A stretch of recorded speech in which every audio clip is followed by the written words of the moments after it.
Hey Julian, here's a desk that I came up with based off of the picture you sent me, trying to implement some of the equipment that you have and want to use your desk for.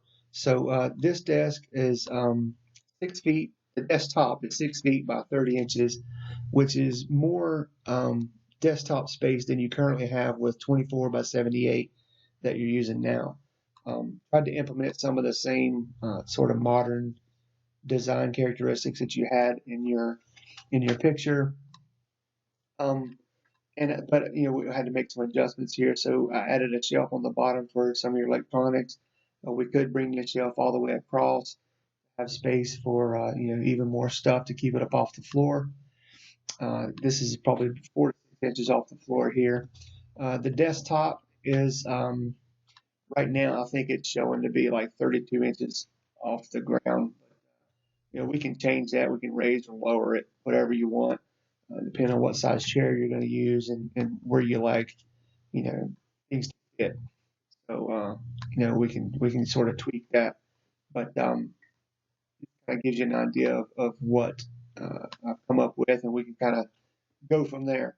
So this back has been left open on purpose because of your electronics. I figured you need to let that stuff vent and get air circulating through there. If you'd like a solid backing through here, we could put a solid backing just around the shelves, or the entire back could be solid.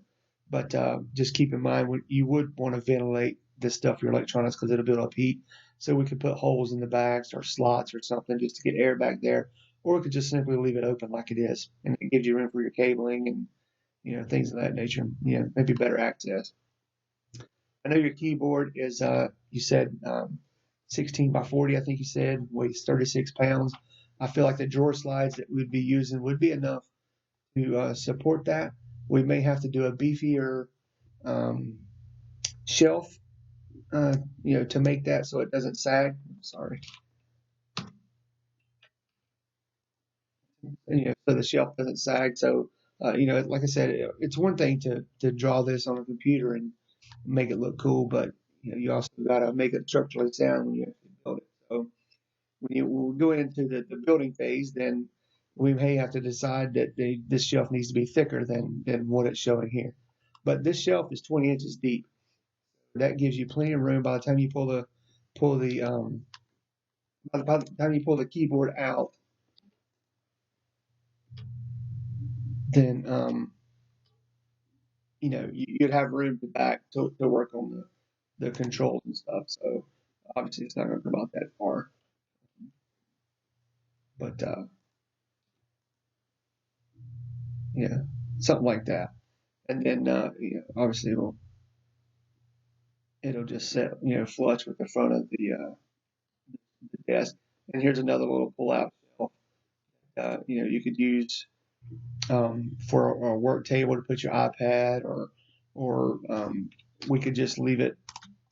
We could just leave it in like a cubby and just use it for storage if you didn't want this to pull out.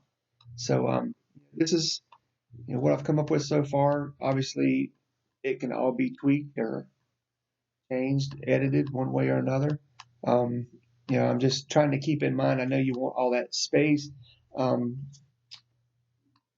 but 6 feet, it's really a long way to span without having any supports under here. And it may be we just need to bring this vertical support down to the ground, and that would be enough to support the center, um, the desk portion. I meant to put some dividers in here, a couple, two or three dividers in here, draw them. But we could do that as well.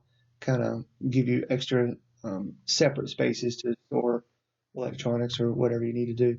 So anyway, so you can take a look at this, think about it. Um, if you have other ideas to make some changes or whatever, then let me know and we'll get it figured out. All right, man. Thanks.